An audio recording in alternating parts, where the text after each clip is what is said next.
News service देखने वाले सभी नाजरीन को मेरा प्यार भरा सलाम। मैं हूं आपके साथ जियाद भट्ट। आज मौजूद है हमारे साथ बात करने के लिए आफाक सदीक, जिन्होंने सोनावारी से फॉर्म भरा है एज ए इंडिपेंडेंट कैंडिडेट। क्या मैनिफेस्टो लेकर जो है लोगों के पास जाएंगे और इनको किस चीज़ ने मजबूर किया फॉर्म भरने के लिए, ये सब बातें इनसे करेंगे। पहले बहुत बहुत शुक्रिया आफाक साहब हमारे साथ वक्त देने के लिए। शुक्रिया सर, थैंक यू। आफाक साहब, आप बताएंगे कि आपने यहाँ पे बहुत सारे लीडर्स हैं, 2 डेकेड से हमें नेशनल कॉन्फ्रेंस यहाँ पे सर्व कर रहा है, हमेशा मौका दिया है नेशनल कॉन्फ्रेंस को, सोनावारी के लोगों को। इसके बाद जो है MLC बने हमारे यासिर रशीद साहब, आपके इलाके के इम्तियाज़ साहब पर जो है वो भी मैदान में है। आपने इन तीनों में से किसी को क्यों नहीं चुना सपोर्ट के लिए? आपने अलग से फॉर्म क्यों भरा? आपके दिमाग में क्या था? किस चीज़ ने आपको मोटिवेट किया कि आप सियासत में आओगे? सर, मैं पिछले 10-12 सालों से एक फील्ड में रहा हूँ। एजुकेशन मेरा फील्ड है। मैं काउंसलिंग करता हूँ बच्चों की। मैं सोसाइटी में बहुत सारी चीज़ें देखता हूँ, करता हूँ। इवन कि मैं एक मार्शल आर्टिस्ट भी हूँ। तो ऑलमोस्ट हर एक नज़रिया रखता हूँ मैं, हर एक एक्सपीरियंस रहा है मेरा। तो मैंने कुछ दिन इन सारी चीज़ों पे थोड़ा सा सर्वे किया। मैंने हर एक पार्टी को जानने की कोशिश की, लेकिन सब बातें हैं हमारी जो सोसाइटी है यहाँ पर, चाहे हमारे विलेजेस हैं, टाउन्स हैं, या हमारे डिस्ट्रिक्ट लेवल पे भी जाएंगे हम, रिप्रेजेंटेशन ज़ीरो है हमारी। जो भी हमारी रिप्रेजेंटेशंस के लिए जाते हैं, जिसको भी हमने चुना है, इवन कि वो औकाफ कमेटी से हो या हमारी सरपंच हो या हमारी डिस्ट्रिक्ट लेवल जो भी, चाहे कोई ऑफिसर है या कोई किसी पार्टी से आता है, उनकी रिप्रेजेंटेशन ज़ीरो है। उनको ये तक नहीं पता कि कौन सा काम कैसे करना है।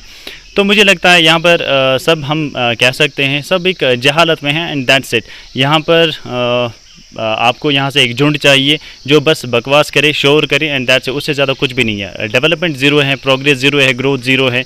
मुझे नहीं लगता यहाँ पर कोई भी चीज़ बदलने वाली है। और ये सारी चीज़ें बदलने के लिए यहाँ पर मुझे लगता है यूथ का आना बहुत ज़रूरी है। तो इसलिए मेरा जो टारगेट है वो 20 to 45 के दरमियान जो भी एजेस हैं, चाहे उसमें लड़के हैं लड़कियां हैं, मैं चाहता हूँ वो सभी जो लोग हैं वो आगे आ जाएं, क्योंकि उनको सारी चीज़ें समझ में आ सकती हैं, वो चेंज कर सकते हैं। लेकिन अनफॉर्चुनेटली यहाँ पर भी कोई जुड़ नहीं रहा। लेकिन मुझे पूरा भरोसा है अगर मैं आगे आया हूँ तो बहुत सारे लोग आगे आएंगे। आपने बात की कि यहाँ पे एजुकेशन सिस्टम की बात की, आपने हेल्थ केयर की बात किया, दूसरे जो डेवलपमेंटल काम है वो नहीं हुए। आप किसको जिम्मेवार ठहरा रहे हैं इस चीज़ पे? इस जिम्मेदारी के लिए मैं किसी पॉलिटिशियन को नहीं जिम्मेदार ठहराऊँगा। मैं बस जिम्मेदार ठहराऊँगा तो एक आम इंसान को इसीलिए ज़िम्मेदार ठहराऊँगा क्योंकि जब तक एक सवाल करने वाला बंदा नहीं आएगा सामने, आपके सामने कोई नहीं आएगा, कोई भी चीज़ बदलने के लिए नहीं आएगा। मैं आपको एक हदीस से कोट करके देता हूँ। हज़रत उमर रज़ियल्लाहु ताला अन्हु जब एक दिन खिताब कर रहे थे, तो उनका जो, जैसे हम शलवार कमीज़ पहनते हैं ऐसे ही उनका कपड़ा था, तो वो लंबा था थोड़ा। तो उनमें से एक सहाबी खड़े हो गए, तो उन्होंने उमर से कहा कि मेरा एक सवाल है। उन्होंने बोला कि ठीक है बताओ। उन्होंने बोला कि आपके जो कपड़े हैं वो लंबे हैं। तो उमर ने उस टाइम उनको बोला कि मेरी जो कौम है, मेरी जो यहाँ पर हुकूमतें हैं, ऐसे इंसानों की वजह से ज़िंदा रहेंगी और हमारी जो कौम है इन ऐसे इंसानों की वजह से आगे बढ़ेंगे, क्योंकि आप सवाल करना जानते हैं। क्योंकि उस टाइम जो उमर थे, उनके जो कपड़े थे वो फटे पड़े हुआ करते थे, उनके पास दूसरा जोड़ा नहीं था। तो उसके जो बेटे थे उनके पास थोड़ा सा कपड़ा था, तो उसकी सिलाई करके उन्होंने वो कपड़ा बनाया था। तो ऐसे हमें एक रिप्रेजेंटेशन चाहिए, ऐसे हमें हुक्मरान चाहिए। यहाँ पर वैसी कोई भी चीज़ नहीं है। यहाँ पर जो हमारी पब्लिक है, यूथ है, वो तो आगे आती ही नहीं है। सोशल मीडिया पर बस लिखते रहते हैं, घर में मशवरा करते रहते हैं, या कि कहीं पर भी आप रोड्स पे बैठे हो, घर में अंदर बैठे हो, बस प्रचार करो एक दूसरे के साथ।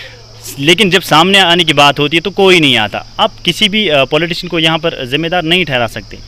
अगर सोनावारी के लोग आपको चुनते हैं, सोनावारी के लोग आपको वोट देते हैं, किस मैनिफेस्टो को टारगेट करेंगे? मैनिफेस्टो क्या रहेगा आपका सोनावारी के लोगों के लिए? क्या काम करने बाकी रह गए हैं?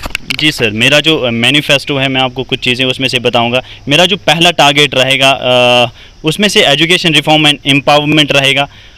उसमें से रहेगा economic growth and job opportunities, उसमें से रहेगा इंफ्रास्ट्रक्चर एंड कनेक्टिविटी रहेगी, health care and mental health support रहेगा उसमें, women's empowerment and gender equality रहेगी, youth leadership and civic engagement रहेगा, anti corruption and good governance रहेगी उसमें, environmental sustainability and climate exchange होगा उसमें, security, law enforcement and justice, इन सभी चीज़ों पे काम होगा यहाँ पर। एक्सपेक्टेशंस में 5 सालों में यहाँ पर चाहूँगा एक बेटर लीडरशिप हो, और मैं सभी नौजवानों को जो हमारी रिस्पॉन्सिबल सिटीजन्स हैं उनको मैं सारी चीज़ें सौंप दूंगा अगले 5 सालों में, अगर मैं इक़्तिदार में आता हूँ। इंजीनियर रशीद को आप कहाँ देखते हैं? इंजीनियर रशीद, मैं उनके बारे में ज़्यादा तो नहीं बता सकता हूँ। हाँ, इतना बता सकता हूँ, ये जो इमोशनल फ्रस्ट्रेशन है, दैट्स एन इमोशनल फ्रस्ट्रेशन। जब आप पॉलिटिक्स में आते हैं तो बहुत सारी चीज़ें आगे आती हैं, लेकिन यहाँ पर हमें सोचना चाहिए कि आपका जो लीडर है वो आपके सामने रखता क्या है, वो किस चीज़ पे। मैं आपको उनका एक मैनिफेस्टो पढ़ के सुनाता हूँ। उन्होंने परसों अपने मैनिफेस्टो में डाला था कि हम पब्लिक को फ्री में क्या देंगे, ये स्टूडेंट्स को देंगे लैपटॉप्स। अरे ये कौन सी फ्रस्ट्रेशन है? मैं आपको बताऊंगा मैं क्या दे सकता हूँ यूथ्स को। मैं आपको पढ़ा सकता हूँ, मैं आपको लीडरशिप क्वालिटीज़ दे सकता हूँ, मैं आपको बहुत सारी चीज़ें सिखाऊंगा, मैं आपको साथ साथ चाहे वो हेल्थ हैं। लेकिन इस बार अगर बात करें, लैपटॉप्स की बात नहीं है, इस बार तार पोल की लड़ाई नहीं है। जो पार्टियां, बड़ी पार्टियां हैं, बड़े मैनिफेस्टो लेकर आए हैं, शनाख्त की बात हो रही है। आज 370 को टारगेट बनाया जाता है, 35A को वापस लाने की बात की जाती है। शनाख्त को, जो ज़मीनें यहाँ की है, यहाँ के जो रोज़गार है, उस पर सिर्फ कश्मीरी का हक रहेगा। उन चीज़ों को वहाँ पे जो है मैनिफेस्टो में लाया गया है। क्या आपका मैनिफेस्टो उसको टैकल कर पाएगा? आप सिर्फ डेवलपमेंट की बात कर रहे हैं, लेकिन हालांकि जो चाहे नेशनल कॉन्फ्रेंस की बात करेंगे, PDP की बात करेंगे, या रशीद इंजीनियर एक वेव बन के अभी जो चल रही है उसकी बात करेंगे, सब टारगेट कर रहे हैं शनाख्त की।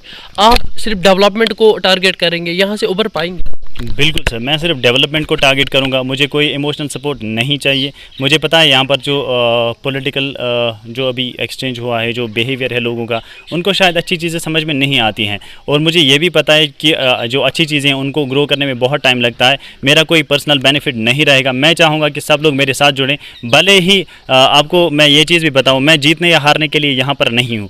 मेरी हिम्मत यह है कि मैं आप लोगों के सामने आया हूँ, ये मेरी सबसे बड़ी जीत है। किस पॉलिटिशियन ने आपको मोटिवेट किया, या आपको, या आप फॉलो करते हैं उसको, चाहे वर्ल्ड लेवल पे या नेशनल लेवल पे? कोई पॉलिटिशियन ऐसा है जिसको आप फॉलो करते हो, जिसको देख के आप मोटिवेट हुए? पॉलिटिशियन को नहीं पता, लेकिन बचपन से बस मजलूमियत देखी है। हर बार जब भी कहीं पर जाता हूँ, चाहे हमारे ऑफिसेज़ हैं, चाहे बाहर निकलता हूँ, चाहे लोगों से मिलता हूँ, तो वहाँ पर बस एक आम इंसान के साथ तितर बितर होता है। उसके साथ उसकी मजबूरियों का गलत फ़ायदा उठाया जाता है। यहाँ पर हर एक चीज़ में करप्शन है। हमें आमतौर पर लगता है यहाँ पर शायद किसी को पैसा देना, पैसा लेना, ये करप्शन है। नहीं, यहाँ पर हर एक चीज़ में करप्शन है। ये एक बहुत बड़ी टर्म है, अगर हम करप्शन को समझाने बैठेंगे। फिर भी है शायरी अंदाज में आप सोनावारी के लोगों के लिए क्या कहना चाहते हैं? क्या पैगाम रहेगा आपकी तरफ से इस इलेक्शन के लिए? मेरा यही रहेगा। कुछ दिनों से मुझे अपने दोस्त बहुत सारे कॉल करे कि अचानक से एक फ़ैसला क्यों लिया, तो मैं उनको कुछ लाइनें सुनाना चाहूँगा। फिर यूँ हुआ एक रोज़ हम मिलते रहे, हम रोज़ ही, एक रोज़ बदली थी हवा, एक रोज़ में क्या क्या हुआ, क्या क्या हुआ मालूम है, कैसे बताऊँ मैं तुम्हें, कैसे बताऊँ आसमां, बदला था एक ही रोज़ में, आवाज़ की हर गूंज बदली, हर बात का सौदा हुआ, मेरी ज़ात का सौदा हुआ, एक रोज़ में क्या क्या हुआ। बहुत बहुत शुक्रिया। ये थे हमारे साथ आफाक साहब, जिन्होंने बात की। आफाक सदीक जो हालांकि इससे पहले एक फाउंडेशन चलाते हैं, लेकिन अचानक से इनका फ़ैसला आना, इलेक्शन लड़ेंगे सोनावारी सीट से, ये एक कुछ लोगों के लिए हैरत ही थी और कुछ लोगों के लिए परेशानी भी बनेगी।